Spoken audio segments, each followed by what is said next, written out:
Good evening, everybody, and welcome into another episode of the Faithful Dogs podcast for your Victory Wednesday. Finally, Let's go. I am Tyler Johnson, joined by Zach DeFranco, Jack Robinson. Gentlemen, it's been a long time coming. How are we feeling tonight? I am Jack? fantastic, and I'm tired. I was at the game Dude, at like 2 in the morning. I will say, though, you were the only one on this show to pick That's the final right. score. You guys, you see, as if you keep picking the same result, at some point you'll get it right. Yep. Eventually. Very true. Very true. If you guys are joining us tonight on Facebook or even YouTube and you are not subscribed to the channel, please take a second to subscribe. It's free, and you're entered in for exclusive giveaways that we have available only on the YouTube channel. But also take a second to like the video. It helps the channel grow overall, Network 216 and all of our shows. So please take a second to like the video as well. If you would also take a minute and consider giving us a follow on Twitter. We are at FD Podcast CLE on Twitter. That's at FD Podcast CLE, providing you guys with daily Cleveland Browns content and updates around the team and rumors. Gentlemen, before we get into tonight's episode, we do want to take just 1 second and hear from our partners with Underdog Fantasy. What's up, everybody? We know that daily fantasy never stops, and Network 216 is proud to be a partner with Underdog Fantasy. Very simple to use. All you have to do is go to underdogfantasy.com, and you will just click the sign in button. You'll create an account if you haven't done so already. If you've not created an account, it'll ask you to enter code 216, and they will double your first deposit up to $100. Underdog Fantasy, live draft lobbies that you get to compete with you and your friends. It's no salary cap like DraftKings and FanDuel. You get to go to a draft lobby, pick the players you want, or you can do daily pick'ems, which give you access to all the NFL and NBA games for you to make your picks every single night. Again, go to underdogfantasy.com or use the Underdog Fantasy app on iOS or Android. Use code 216 to double your first deposit up to $100. Sign up today. And gentlemen, the Browns came away with a much-needed victory Monday night, beating the Cincinnati Bengals 32-13. Do want to get into some stats, into some player grades, but before we do, Jack, I want you to talk about Joe Woods for a second. Okay. What did you think overall of the game he called Monday night? Because I don't know about you guys. I don't know where this defense has been all year, and maybe Joe Woods is only good for the second half of a season.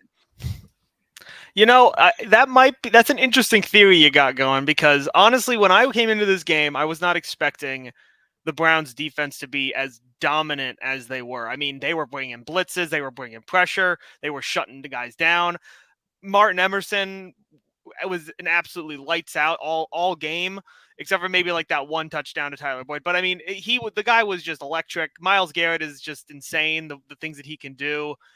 We even saw an Isaiah Thomas sighting for the first time all season. He comes in, Deion Jones got involved. I mean, it just seemed like everything was clicking on the Browns defensive side. You know, it started out really slow on offense, so the defense really needed to come into play and, you know, kind of set the tone early, and they absolutely came to play.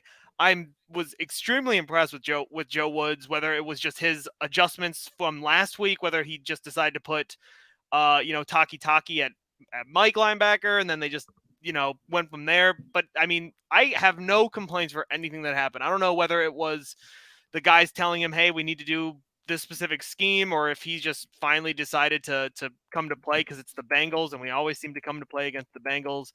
But yeah, I mean, Joe Woods was absolutely fantastic last night. Or on Monday. I have no complaints, nothing I can say other than just that was the defense I think we all thought we were going to get from week one. Well, honestly, I was still worried because, I mean, obviously, but I mean, you're down Walker, JOK, Denzel Ward, and then you put Sione Taki at the mic, and the whole defense looks different from your linebacker core with him and Deion Jones. Dude, it looked nice out there. It looked like it was clicking well. It looked like players were playing to their strengths, and it was fun to watch. So let's hope it's especially after the bye week. it's a sign of things to come because we're gonna need it. We still got another gauntlet to go until December 4th. So Yeah, and while we're talking about the defense, John Johnson III, sir, you were watching this show last week because I ripped you a new one, and you came out and played very well. I don't know what it was. I mean, he had the green dot this week. I don't know if that had anything to do with his performance, but John Johnson III, he didn't grade out particularly well. I don't know. Again, I don't know how PFF does their grades. I thought John Johnson III was fantastic in this game. And absolutely, yeah. I don't know where that's been all year. If it came down to him having the green dot, because he did in LA, and that's what ran that defense in LA. So I don't know, but this defense was absolutely fantastic. Who is a guy for you that on Monday night? I'm gonna try that. Hopefully, we don't pick all the same guy just to have like a little variety. But who for you guys on Monday night on the defensive side really stood out to you? I'll let someone else go first because my answer is pretty obvious. I'll start. I'm gonna say Martin Emerson Jr. I'm not gonna pick the obvious one. I'm gonna pick Martin Emerson Jr. here. I think the rookie has been absolutely fantastic this year. Mind you, he was a third-round pick. This was a guy that, I mean, when we first drafted him, some of us were like, that's who we're taking with our first pick. Like, I mean, we talked all with each other. Like, our thought was, that's interesting selection. Martin Emerson has been the best cornerback for the Browns this year. And another great game on Monday night. They shut down Tyler Boyd. T. Higgins didn't do much. He was fantastic. So for me, it's Martin Emerson Jr. What do you think, Zach? Well, okay. Here's the thing. The obvious answer to me, Tyler, is Myles Garrett. The dude's a monster. Yeah. But I have to talk about Sione Takitaki because why has he not been our Mike linebacker this entire time? I know it was because of Anthony Walker, all this stuff. Dude, this dude looked like he is supposed to be your starting Mike linebacker for years to come. Like, I think that's his strength. Everyone's saying, no, he's a Sam. He's a Sam. No, I don't think he is. I think that dude is a Mike linebacker. I think he'll be here for a long time to come with JOK. I think he proved it on Monday night that he found his calling on this defense, that he balled out. And if I have to give a runner up, I know he only got 18 total snaps, but Isaiah Thomas. I think he is stepping up. He's definitely filling in well with a rotational piece. Him and Alex Wright. You saw Alex Wright inside too, playing defensive tackle alongside with Brian. Like, dude, and you saw them all out there together. You saw Miles, you saw Clowney, Alex Wright, and Isaiah Thomas on the field. Like that. That's a good way of mixing it up. We switched up our schemes, our coverages. Like, Joe Woods did not look like Joe Woods. It looked like we had a completely new defensive coordinator out there. I think something finally clicked with the team. I think they're kind of starting to talk and gel it out. And like I said earlier, let's hope this is a sign of things to come. Yeah, I'm gonna go with the obvious one because you guys took the ones that I would have gone with. But I mean, Myles Garrett is the dude is a force to be reckoned with. I mean, just watching him move around the line, wreak havoc on basically anybody that was even attempting to block him. I mean, that spin move at the 50-yard line was possibly the most disgusting thing I've ever seen. I mean, you the second you saw that happen, I turned it was away. Over. I turned around, like I was watching it, and I turned around, like my jaw was on the floor because I'm like, that dude is 270 pounds, 6'5", 6'4", and he just did that.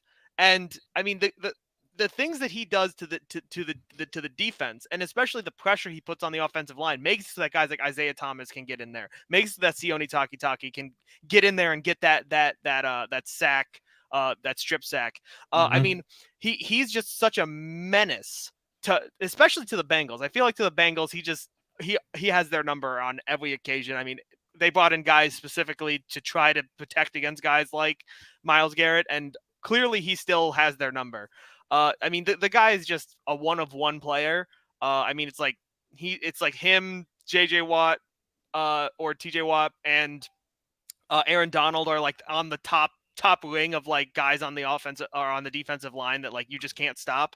And I don't really think that. I think that he might just be the best edge rusher in the league. Like, and it's not even close. Like, I don't think a lot of people want to say, oh, Miles doesn't get enough, doesn't do enough. He doesn't get enough sacks. He always goes for the big play, and he never.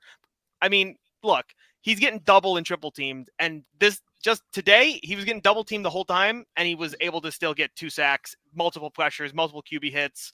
I mean, what else is there to say about Miles other than that he is probably one of the best defensive players that our team has ever seen, if not the best defensive player our team has ever seen. I would absolutely agree with that. And that brings up a good question and a good debate here. Where is Myles Garrett for Defensive Player of the Year? Where does he stand right now? He's currently, as of right now, he has 7.5 sacks, which ranked 5th, and two forced fumbles right now, which are tied him for 5th. Where do you guys have him compared to other players in the NFL? Like this year? Yeah. This year? Okay. I still have him up. I still think he's going to chase that Defensive Player of the Year just because, I mean, yeah, like he's going to have to get those sack numbers, but his presence alone, how much it causes like offenses to just scheme around the guy. Like he is just that big of a difference maker. And I know they're not going to look at this when they grade out for Defensive Player of the Year, but he is the highest graded player on PFF this season so far. And did he miss like 2 games or something? Or did he only miss 1? I think he only missed 1 actually. Pretty sure he only missed 1 game. Yeah, he just missed the 1. But I'm telling you, like it's going to start picking up. Like this happened last year too with our defense. We were like, oh man, what's going on with our defense? And all of a sudden, the back half of the year, they were top 5. So let's hope it just history repeats itself, man. Yeah, I feel like he's definitely, a lot of people might overlook just like the amount of impact he has. I know that a lot of the guys who actually look at the stats will say, I mean, he's one of the top in every single statistical category in terms of like pressure rate, just how much he gets double teamed, the amount of times he is able to get hits on quarterbacks, just like the speed he gets to the quarterback, like all those stats that you would think would be really important to, gauging whether he's the Defensive Player of the Year. A lot of times people overlook that because they just look at the sacks, they look at the tackles for loss, they look at the total tackles, they look at those kinds of things. And obviously he's doesn't have like the highest sack numbers, but that's also because, I mean, we're running out there with rookie defensive tackles. He's getting double and triple teamed every single game. And I mean, look, if the defense can continue to show growth in the way that they did on Monday, Miles would get a way bigger like public backing to be the Defensive Player of the Year. Because if you can't just double and triple team him the whole time, if you have to worry about a linebacker coming in, a blitz, if you need to put more guys on the line, you can't just put 3 guys on Myles Garrett. He can get all those sacks. He can get those tackles for loss. He can do everything that you want him to do. But I also think that just the impact that he has should be something that people look at, because I think we all see it every week, just like the way he's able to penetrate, get to the quarterback, force him to make mistakes. But yeah, I think that he's definitely up there. I think it's just he needs a couple more sacks and a little bit more media attention. And I think if we keep winning games, he'll definitely be getting that. Yeah, I think this could be the year Miles does get Defensive Player of the Year, especially if he can stay healthy the rest of the way and the Browns can really make a run. If you're looking at where he would stand at the moment, so the leader in sacks, it's a tie between Zadarius Smith and Matthew Judon. Matthew Judon, by the way, has been fantastic this year. I mean, there's no doubt. I would say Matthew Judon right now might be the favorite. He's got 8.5 sacks right now. Nick Bosa and Micah Parsons are tied for 3rd with 8. Myles Garrett's only a sack off of the lead. So okay. See, I didn't even know that. Yeah. I think Myles Garrett can win Defensive Player of the Year, and I'm going to say right now, I think he is going to win Defensive Player of the Year. A big thing for him has been staying healthy, I believe. Aaron Donald is not having the same dominant year he normally has, I believe. Yeah, he only has 4 sacks so far this year. Again, that's a defensive tackle doing that. But still, when he won it last year, and in the past he's had double-digit sacks, and this year he does not have that as of now. So I think that's something to keep in mind, and a dark horse for it. And it kind of pains me to say it, but Roquan Smith, who just got traded to the Ravens, is up there, man. The dude has 83 total tackles. Jeez. 83. He's got 4 tackles for loss, 2.5 sacks, and he has 52 solo tackles. So he is in my mind, he's absolutely up there. Just based off that, because that's insane. There's someone on Twitter, and I won't say names, but there's someone on Twitter that like completely downgraded that trade for the Ravens, saying how like he's not like the special player that they make him out to be. He doesn't deserve the money he's asking for. I'm like, I get it. $20 million is a lot. Like, I'm happy the Browns didn't really go all in on him because we're not going to pay him that. But exactly, for a team that wants to pay him that, yes, he has earned that money. He is that big of an impact at linebacker. Like I said, I won't say names, but please don't ever tweet again. That's all I'm saying. well, man, like, and the thing is, sometimes you just have to admit when your opponent makes a good move. Roquan Smith is a great player. Ravens make a lot of good moves. I mean, the Lamar move is questionable right now, but yeah, that's questionable. There's no doubt. But like the Ravens know what they're doing, and it pains me, but they know what they're doing, man. Like, I'll say this: they put themselves in a really tough situation moving forward with having to pay Roquan Smith, and they still haven't paid Lamar. So that's going to be tough for them how they handle that. But Roquan Smith is, if not the best linebacker in the league, one of the best. So it's a brilliant move for them. But as of right now, so Myles Garrett is only a sack off the lead. Let's have some fun here. Does Myles Garrett win Defensive Player of the Year? I'm going to say, I'm a homer. I'm going to say yes. I've been wanting him to win it since he came to Cleveland. I'm going to say yes. If he keeps playing, if the entire defensive unit keeps playing the way it's playing, I think he 100% can win Defensive Player of the Year. Does he? That's the question. He will. He will. You know, I'm going to say it. Joe Woods is going to get it together this bye week, and they're just gonna hammer it in. It's going to be a well-oiled machine the rest of the year. I love it. What do you guys think is going on with Denzel Ward? Let's be honest here. I think he's concussed. I'm worried about it. I'm like worried about it though. Yeah. I'm worried about it too. I'm to the point where Martin Emerson's playing the way he is. Let Denzel. If Denzel doesn't come back this year, then he doesn't. That's kind of where I'm at. Like, I want him to play, but dude, you got to think about your overall life at some point. And I know he's only playing in certain packages, but AJ Green too. That dude, he has stepped up, man. Like, and Greedy can still play. Greedy is still a very good rotational cornerback. Like he that play that T Higgins had, that's just T. That's Higgins just OPI. That's OPI actually. Well, that, but also it's T Higgins just being. Well, T Higgins is just huge, dude. He's massive. So I mean, I thought Greedy did well. It's Greedy's last year. The writing's on the wall with Greedy, but there's no reason for Denzel to come back. If he can and he's actually 100% and not risking his career, then great. Yeah, don't. But if not, If not, there's no reason for him to. They seem Andrew Berry seemed confident today. He spoke about it. He believes Denzel will be back after the bye. We'll see. I hope so. It makes sense, dude. Like it's a long rest for him. They're listening to the professionals. It's everything the Dolphins should have done. Random Cardboard's back again. Best YouTube name there is. AJ Green's been nice last 2 years. Yeah, I agree. I'd love to see him get a bigger role. I don't know why he doesn't. Maybe they don't think he can hold up long term because he's battled injuries too, even playing the role he has. So I'm not really sure. I'm hoping to give AJ Green more of a run, and maybe with letting Greedy Williams go in free agency, that's what they're going to do. Is they're going to give AJ Green more of an opportunity. So I really think that's what they should do moving forward. He plays a lot of coverage snaps, so I think they trust him.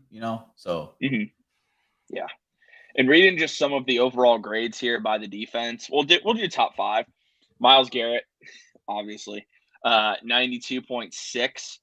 Sione Takitaki was an 87.3. Martin Emerson Jr. was a 74.5.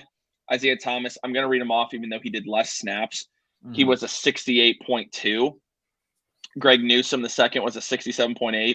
Some interesting ones that caught my eye. Grant Delpit graded out his highest game of the year to 65.1.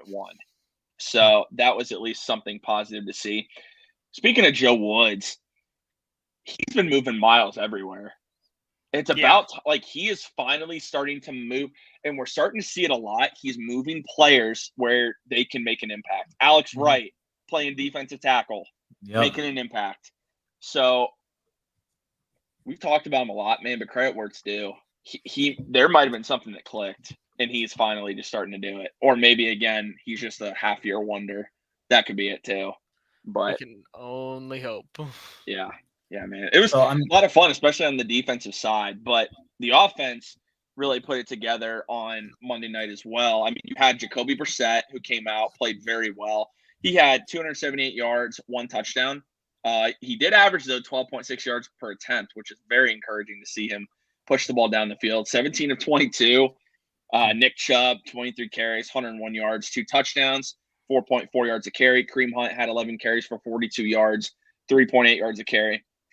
Amari Cooper, 5 catches, 131, 26.2 average, 1 touchdown. Down Peoples-Jones, 4 catches for 81. Kareem Hunt, 4 catches for 30. Even David Bell had 2 catches for 27. And we saw Michael Woods, sighting, 1 catch for 6 yards. So what'd you guys think of the offense Monday night? Took a little while to get going, but really looked good. Really looked good Monday. Playing to your bread and butter right now, man. Like Jacoby's only throwing the ball 22 times. Nick Chubb's running it 23 times. Like Amari Cooper is breaking ankles out there, dude. Like it looks good. And I really thought DPJ was on pace for 1,000 this year, guys. You know, he only has like over 400 yards. Yeah. Like I really thought he had more than that. I don't know. I think David Njoku's been getting so much usage that some That's of true. DPJ's yards are going to David. But you know, the thing is that considering just how effective he's been in these last couple of games, he might actually get back on pace depending on how long David is out. I don't know if David is going to be out any longer than just this one game, because obviously the bye week is going to give him more time to get back ready. And apparently he was saying he could even go last week or on Monday. So I mean, there's a chance that he comes back, but I mean, the thing is that DPJ is really proving to be a really reliable second option in the passing game. Like, if Amari's covered, you can see DPJ constantly like breaking open, like especially on that one play where he ended up hurdling a guy. Like he can get himself open if he needs to. So I mean, he's definitely looking like a guy who you can rely on as that second option. Now, do you want him to be your second option moving forward? Maybe not, but he can be that second option if you need him to be in these kinds of games. Obviously, you would want him to maybe be behind David, so it'd be like Amari, David, then Donovan. But he is a guy that I think at least Jacoby trusts to get open and get the ball to him. Yeah, and with DPJ, one of the things that is somewhat concerning based off just overall numbers, he does not do a great job of creating separation. That is one of the big, but he does one of the best at catch percentages. Like he catches which is great. But the one thing you talked about, Jack, is I don't know long term if you want, like if he can do it for a couple of games, great. Long term, the reason the Browns have been still searching for that number 2, DPJ is more of a number 3. Yeah. Because you don't want him as that. It's nothing against his ability. I think he's a good, solid NFL player, and you need guys like him. But dude, eventually, not creating separation is going to be your downfall. Like that's how quarterbacks throw picks and whatnot, and they won't be able to give him the ball. But I think, guys, what was very telling, Harrison Bryant, you wouldn't even know he was on the field on Monday night. Game plan. I played him in fantasy, bro. I remember. Yeah, I remember you telling me that. So, but isn't it just remarkable? So David Njoku goes. Tight ends are a huge part of this offense. We think David Njoku goes. They move away from that. Yeah, I thought that was very telling. Like, I'm not saying don't believe in Harrison Bryant. That just, I was like, okay, that I was not expecting that. So something to watch moving forward if Njoku misses time, if that is still the case, and they really try and push it more to DPJ and less to Harrison Bryant. So. And another thing about the wide receiver position is like we don't even have a true slot receiver right now either. Like we don't. I thought David Bell was kind of step into that role and kind of run with it. You know, and we even talked, is he going to be wide receiver 2 off the bat? Like he looked so good in training camp up until Monday night, like 2 catches. Wow. Like that's a big game for David Bell so far this season. And that's just insane to say right now, sitting here after how we talked about him in the training camp. But yeah, we don't even have a solid slot receiver. That's why I thought maybe trade deadline, are we going to go get Brandon Cooks or you know, are we going to go get Elijah Moore? But other than that, yeah, you get a wide receiver 2, DPJ is your wide receiver 3, Amari Cooper wide receiver 1, get a slot receiver in there. Boom. You know, like that's, you can't ask for more than that. And I think DPJ as a wide receiver 3 is perfect because, yeah, like you said, Tyler, he's not good at creating separation. Not really good with yak yardage either, but he can catch the ball. He has a good catch radius. So can't ask more out of a wide receiver 3 if that's what it ends up being. Exactly. And if Joe Douglas for the Jets is listening to this, or Robert Saleh, please don't play Elijah Moore the rest of the year and just ultimately tank his entire trade value. That way Andrew Berry can acquire him for a 2024 fifth-round pick. Just please let that happen, because I want Elijah Moore in a Browns uniform so bad. Oh man, he would be so much fun in this offense. Dude, if we can get any of those Ohio State wide receivers on this team next year, I'll be happy. Julian Fleming, come on down. Do you think? Oh man, if you guys enjoy Ohio State talk, by the way, every Monday night 6:30, the Scarlet and Gray podcast is live on the Network 216 YouTube channel. So Ohio State's undefeated, number 2 in the college football playoff rankings. So how about those Tennessee Volunteers, bro? How do you feel about that, Tyler? Do you think they deserve number 1? Yes. Yep. They're better than Ohio State right now. But again, this is Browns. Yeah, I'm just saying, dude. I know. Ohio State's this is going to be an exciting college football playoffs this year, dude. I could talk an entire hour about the college football playoff, but we won't. we won't do that to the viewers tonight. Tune in Monday. Same. As far as last, my bad. The rest of the offense here, Amari Cooper has been absolutely fantastic this year for the Browns. The Browns got him. Andrew Berry got him for a 5th-round pick. And what makes this so hilarious is the Dallas Cowboys were trying to acquire Brandon Cooks. Yeah. I think they realized they messed up by trading Amari Cooper, dude. Jerry Jones, man, messed up big time. Don't get me wrong. Like, I mean, Gallup's been injured. Noah Brown's been injured there. CeeDee Lamb's still CeeDee Lamb, but Colbert isn't as good as they thought because he doesn't even play. Yeah, that was a move by Jerry Jones where you usually don't see him trade players. Usually, like trade players like that, you usually see him pick up more players. And you're like, oh, of course, the Cowboys got another weapon. Like, yeah, this is one of those moves where I bet you Jerry Jones is like, damn, like, why did we trade away our best wide receiver? They had to keep Zeke on a max deal. Stupid. In my opinion, stupid. Dude, we could talk how dumb Cowboys management is too. That'd be a interesting conversation, especially considering you're going to let Tony Pollard walk just to keep Zeke Elliott. Oh my dude. Tony Pollard, by the way. Hey, Tony, if you're listening to this and Kareem Hunt doesn't re-sign, which he's probably not going to, and you want to come to the Browns for a 1-year deal, come on down, man. Come on down. But he'll be a running back 1 somewhere. I feel like he deserves it. But any other takeaways from the offense on Monday night? That, again, just great performance. I think one guy that really stood out for me, I think he stood out for everybody because this is someone who I believe is earning himself an extended stay in Cleveland, is center Ethan Posick. Yeah. I mean, a 94 grade.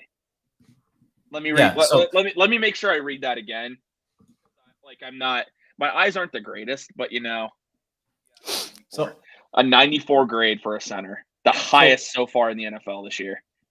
Wow, that's awesome. It's crazy. It's like I ordered the guy that built the statue for Bill Callahan in Berea, so he's already getting started on that. You got the best guards in football. Like Andrew Berry said today, you got the best offensive line in the NFL with the best running back in the NFL. Like any team for the top 5 quarterback coming soon. Mm-hmm. Yeah. Let's not get ahead of ourselves, Tyler. Come on. I mean, I just remember he hasn't played in 2 years, Tyler. I remember when Ethan Posick got the starting job. I remember it was doom and gloom. Like I don't remember if it was which one of you it was, but you were like, me. Ethan sucks. This guy's trash. And look, I'm not gonna like. Obviously, he's next to Joel Bitonio, a Hall of Fame left guard, and that helps a lot. But to be able to be like that, the highest rated center in the league after 8 weeks is no small feat. This guy deserves all the credit. I mean, now it's like, well, wait a minute. What do we do with Nick Harris now? Dude, exactly. He re-signs. He comes back on a 1-year prove-it deal. Who, Posick? No. I think they extend Posick, and I think they're going to be able to do it at a team deal because he hasn't really proven that he can be consistent in the NFL. So I think it's going to be a deal that favors the Browns. But I think Nick Harris will be. I believe Nick Harris is still under contract. So is he not still on his rookie deal? Yeah, he is. Nick Yeah. Harris has been on his rookie deal, so I'm pretty sure he'll be here next year. That's I'll gonna be even an interesting conversation next year. Like, is Ethan Pocher gonna get the nod because he played the whole year and was incredible the whole probably. year? Or do you think that they're gonna want to maybe go back to Nick Harris just because they have draft capital invested in him, and that was kind of the plan from the beginning to have him be the center for the Browns? I mean, I don't think that they'd really be that worried about it because I think that either way you have Ethan Pocher, but I mean, the guy is playing lights out. I feel like they have to reward that. Hey, and he's from LSU. Oh my gosh. Why is it always like this? I'm just Wow, saying. dude. I just took a quick minute. The number of free agents that we have is kind of insane. So I'm just going to briefly go through it, just brief. Ronnie Harrison, Chris Hubbard, Ethan Posick, Deion Jones, Jacoby Brissett, Taven Bryan, Kareem Hunt, Isaac Rochelle, Greedy Williams, Farrell Brown, Sione Takitaki, Chase Winovich, Dearness Johnson, AJ Green. Oh, he's an exclusive rights, so ignore that one. Yeah. But not Rochelle. Oh, Michael no. Dunn. We're probably going to lose Michael Dunn, We I might think. lose Michael Dunn, yeah. Because he's a restricted free agent. He deserves a starting job 100%. So just something to keep in mind because it's going to be interesting to see how Andrew Berry handles this moving forward. But Jack, to go along with what you're saying, I think Posick, if he's back, he's starting. Like they might like Nick Harris, but Nick Harris really played to where you can say that, okay, this guy should be the starter. Right. So in he'll be on a 1-year deal, by the way. Nick Harris will be on the last year of his contract next year, just to let you guys know. Yeah. But in my defense, Jack, when we signed Posick, did you even know who he was? Come on. I don't need to know who he is. Dude. I know, listen, when Nick Harris got hurt, all I knew was, hey, you have a center that has Wyatt Teller on one side and has Joel Bitonio on the other side. I think he's going to be okay. And now in games, even without Wyatt Teller, he still holds his own. He still completely anchors the offensive line. I mean, look, this is just the best offensive line in the league, and you have the best running back in the league, so it's going to make everyone else look good. And that's what he's benefiting from, that because he just looks fantastic. Mm-hmm. You're right. And he's a great run blocking center too now this year. Like, he really is, dude. He fits very well. I don't know what Bill Callahan does, but the dude is just great. Like, even Hudson, when he had to go out there, looked great. He's like the Mr. Miyagi of offensive line coaches. Yeah, what is it, bro? Extend him. Why are we talking about that? Extend Callahan, dude, for a lifetime. Come on. Yeah. We never hear about that with, like, make him the special teams coach. Dude, make me the special teams coach. I don't even know anything about special teams. But what's remarkable about Posick, the performance he had on Monday was without Wyatt Teller on his right side. Yeah. That's the remarkable part. Mm-hmm. So he's just coming along himself. I mean, just some of the other offensive grades. Posick a 94. Joel Bitonio a 93. The dude is just the definition of amazing. Hall of Famer. And there's no doubt he'll be a Hall of Famer. Jacoby Brissett at 90.8. Fantastic. Michael Dunn in 23 snaps, because they like to play a lot of extra linemen, had an 85.8. Ladies and gentlemen, Jed Wills an 84.3. Cut him. He's not good enough. He's lazy. He's lazy. I think Jed Wills is on his way to have Donovan Mitchell's on the floor. Donovan Mitchell's on the floor, bro. He is. He just bumped his knee. He'll be all right. All right. He'll be okay. I've done it. It's not comfortable, but he'll be all right. Just want to hit one more time because I feel like we should. We can't really just ignore it. It's easy to because we just expect greatness every week from him. Nick Chubb, 23 carries, 101 yards, 2 touchdowns. Is this the year he wins the rushing title? Is this finally the year that he wins the NFL rushing title? He's kind of running away with it right now. So we'll see what happens. I mean, what do you guys think happens when Watson comes back? That's my question, because Andrew Berry answered that today. Oh, I didn't listen to Andrew Berry. I just kind of read the updates. Oh, okay.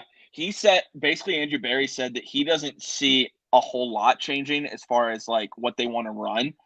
He said that he expect like a lot of people think the offense is just completely going to change with Watson coming back, but he said it's going to be a lot of the same. He said maybe some of the personnel they end up using will change a little bit, but he basically said it's not going to they're not just going to reinvent the wheel with Watson. It's like, but Andrew Berry is also not going to give anything away. I mean, I think that they're not going to suddenly be like, okay, Deshaun, you came back. Now you're going to throw 30, 40 times a game. And like, I think that that for the games he plays, it's going to just be like, hey, we're going to kind of keep bringing you back slowly into this.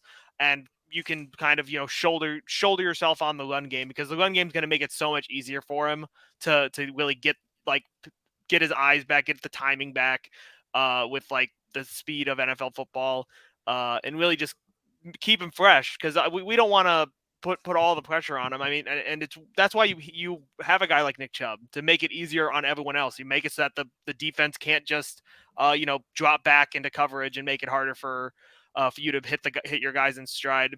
You make it so that you don't have to worry about getting pressured that much. And that's why you would want a guy like Nick Chubb with a guy like Deshaun, because they benefit off of each other. It makes it that the run game stronger because he can pull it, and it makes it that the pass game stronger because Nick Chubb is just such a threat that teams have to accommodate for him. I think overall what happens when Watson comes, maybe it doesn't, Kareem Hunt's role will get smaller, I believe. You think so?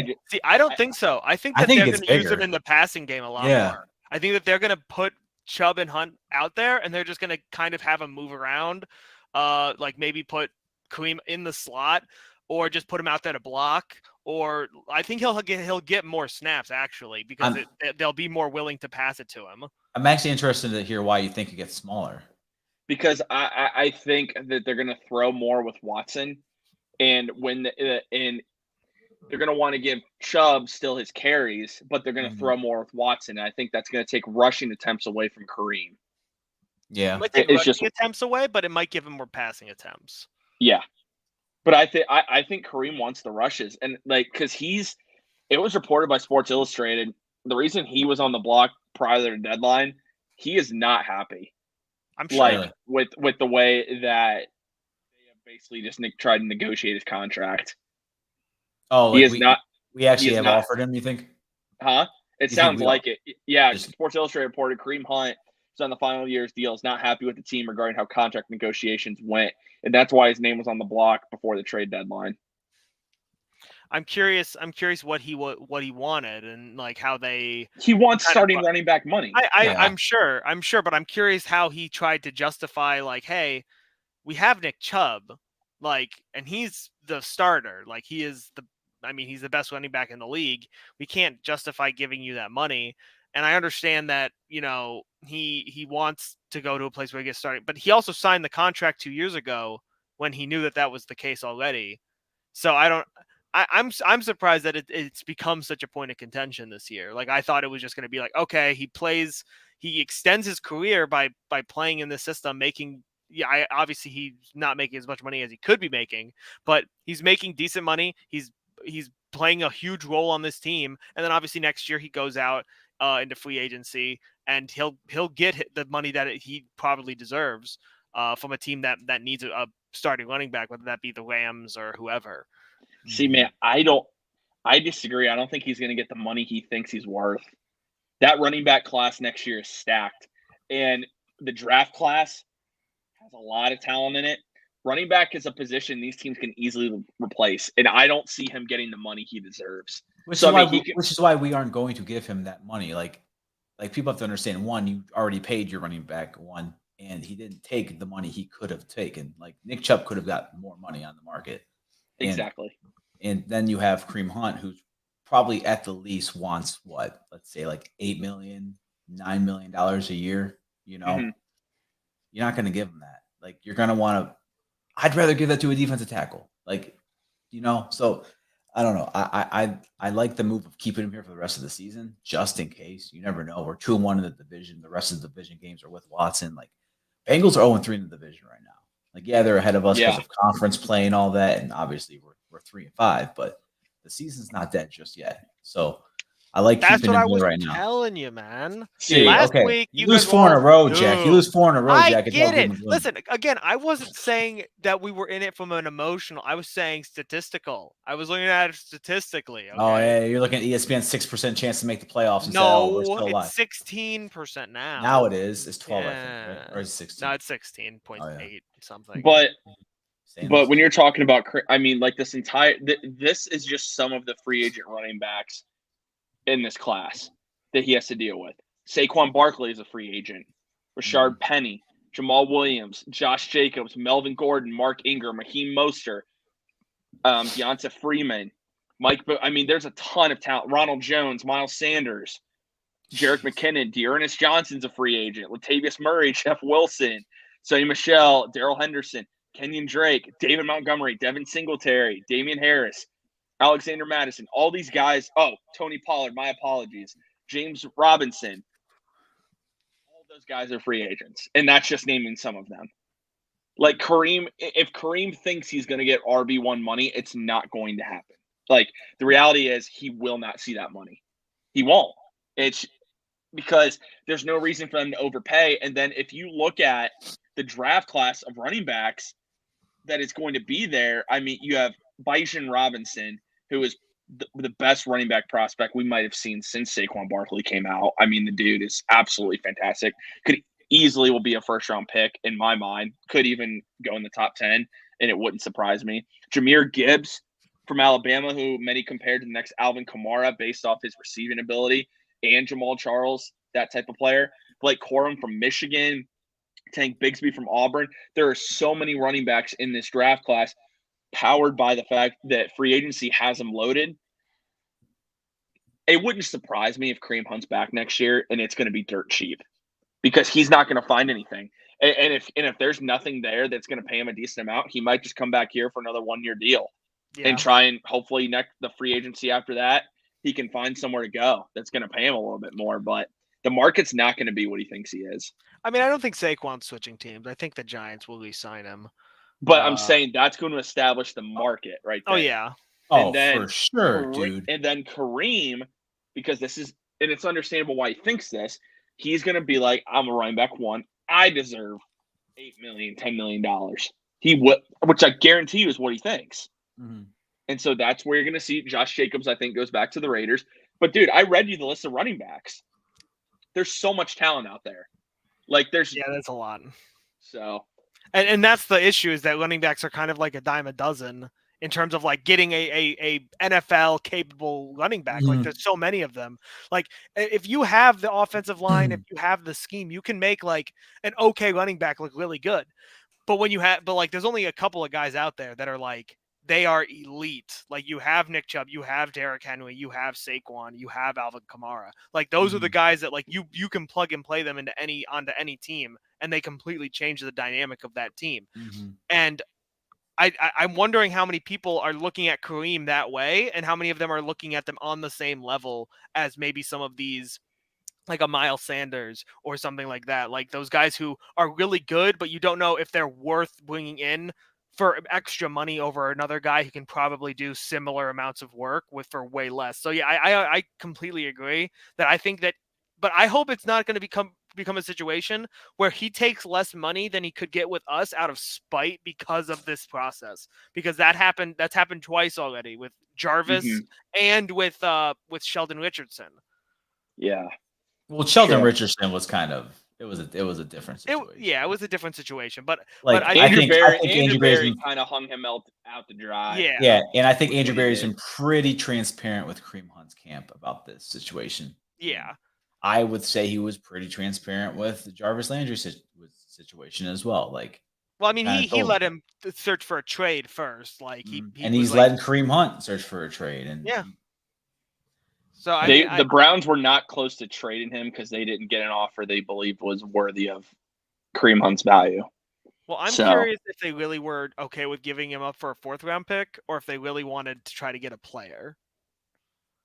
Andrew Berry said he was close to acquiring somebody, but they couldn't reach draft compensation. So, well, they might know who that is. They might revisit if this particular player is available as a free March. agent, they might revisit then. So just something to keep in mind.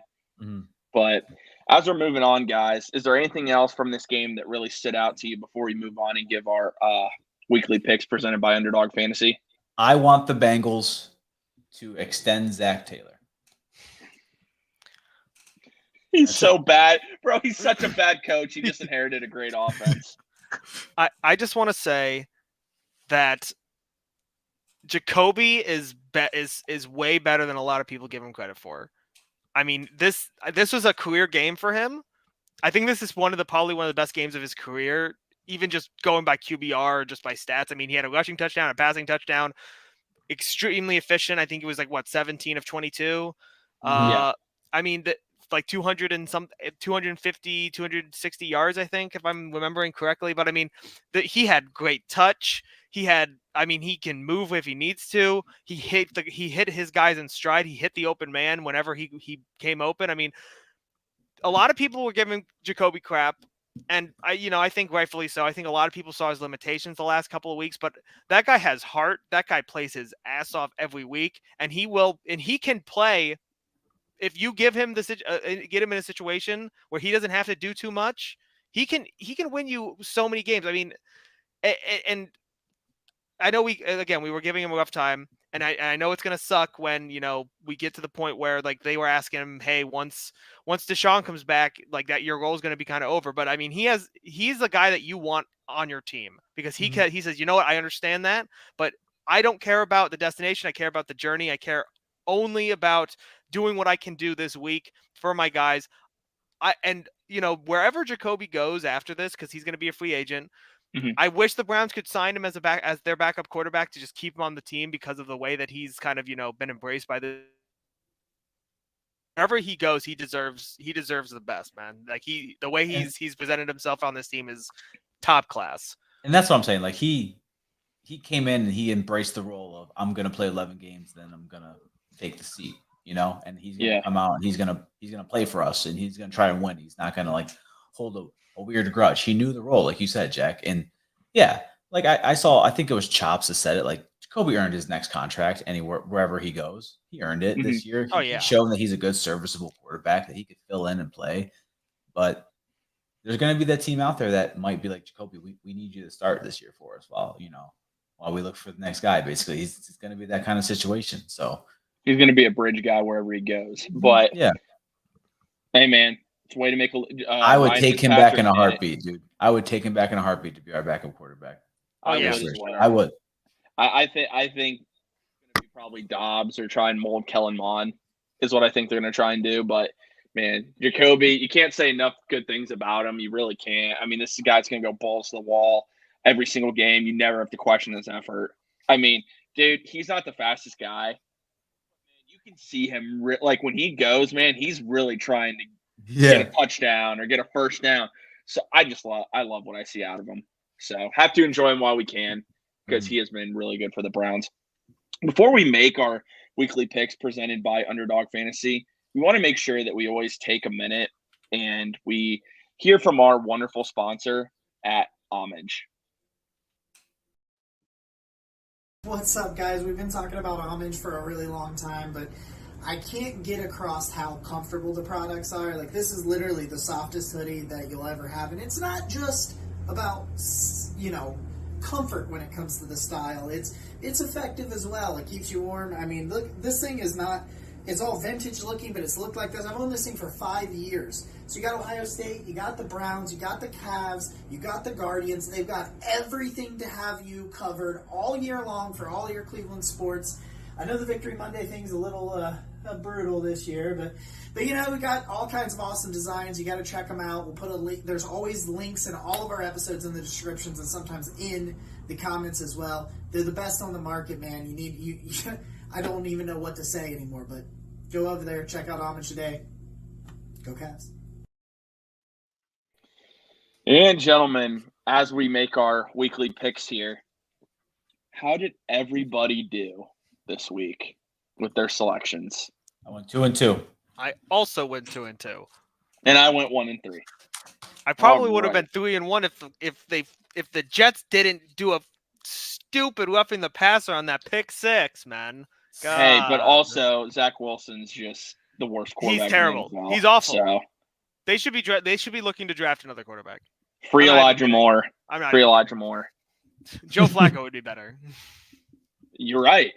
Joe Flacco would give Elijah Moore the football too, and I could actually put him back in my dynasty lineup. Anyway, So this week's going to be a little different because the picking Browns have 4 a bye games week. still. Yeah, we're picking 4 games, but obviously I take the Browns over the bye week. I take the Browns over the bye week. All right. So what is everybody's record as of right now? So I am 18-14. I think I'm the same record as you, Jack, right? No, I think you were like a game behind me, a game or two behind me. I was I don't 16-12. Oh, were you? Okay, so yeah, they won the same record.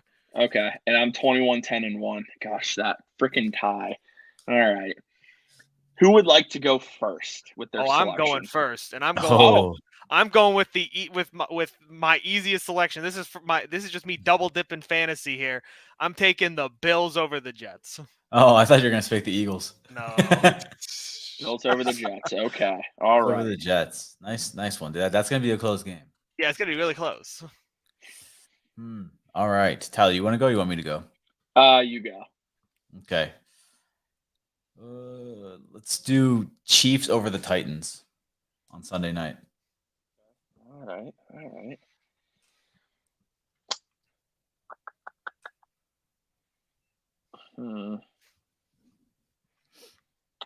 Kind of a weird week, huh? It is a weird week, man. Weird not having the Browns play. Very. Very strange. How in the world are the Commanders 4-4? Well, Heineke, bro. Come on. Yeah, I mean, put some respect on his name. I'm taking Jacksonville over the Raiders. Yeah, that's kind of a toss-up right there. I don't know. I picked the Raiders last week and they didn't even score a point. I think Jacksonville's actually a pretty solid. Like overall, the structure of their building, it's solid. I think they'll get there. I like what Doug Peterson's doing. They have a really good offensive line, and they do. They actually have a really good offensive line. So, Tyler, I have a quick question for you for fantasy purposes for my money league. Okay. Hasty. What's his last name? Jamarcus Hasty. Jermichael Hasty. Jermichael Hasty. Yeah. What do you think? As far like starting him or just picking him up? Peterson said, "I'm going to give him more touches. He's going to get more touches." What do you think? They that always means? say that. They always. Say Oh, dude, it's Travis Etienne's backfield, man.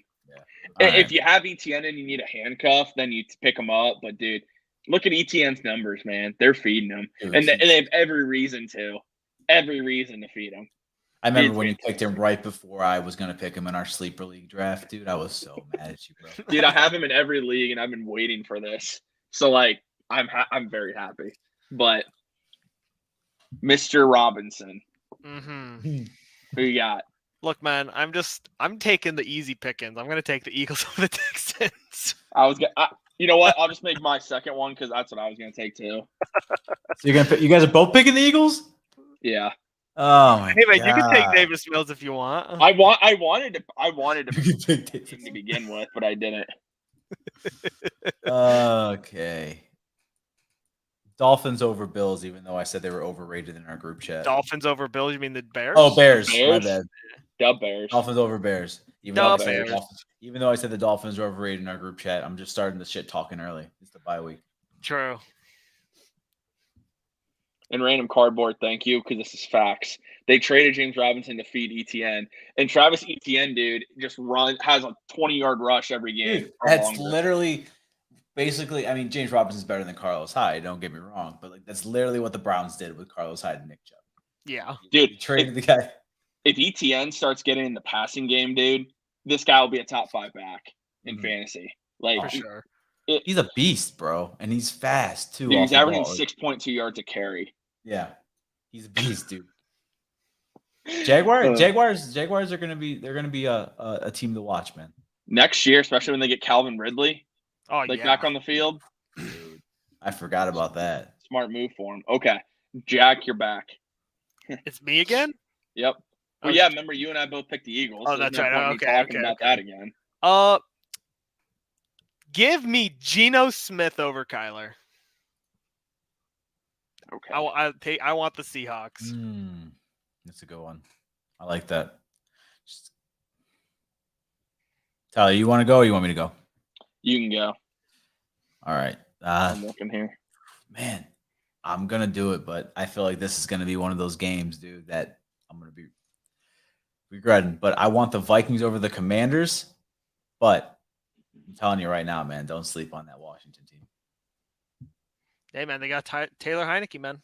Dude, that team's just they're buying into that guy, man. They love Dark him. Horse MVP. My goodness, man. Oh my. All right. You know what? I always have to take one risk every week because it just adds fun to all this.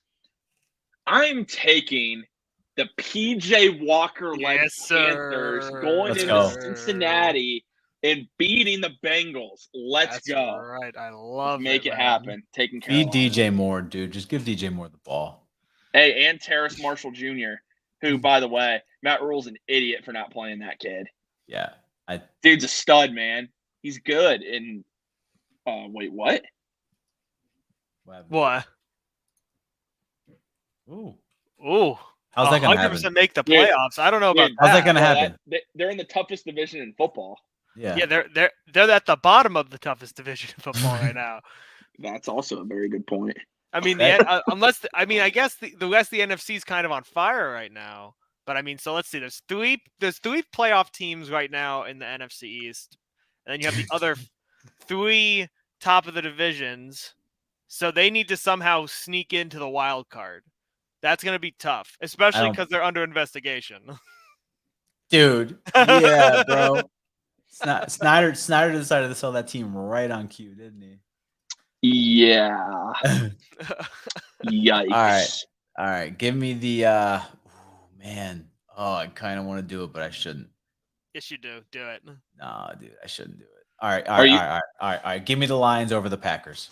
Oh, see, I was thinking about doing that. Give me the Lions over the Packers. I'm actually gonna change my Eagles pick because I feel like it's too easy. I just don't want to possibly jinx it. I'm gonna go with the Patriots over the Colts in Foxborough. Mm-hmm. So that's one of mine.